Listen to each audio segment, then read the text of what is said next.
Бұл Асан. Асан бүгін Семейге жол жүреді, бірақ дәл бүгін құтқару қызметі қаладан ұзамауға кеңес беруде.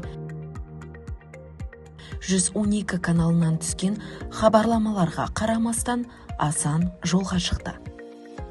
Жол жабық, қарлы боран соғып тұр. Ақ түтекте қалған Асан құтқарушылардан көмек сұрауға бел буды.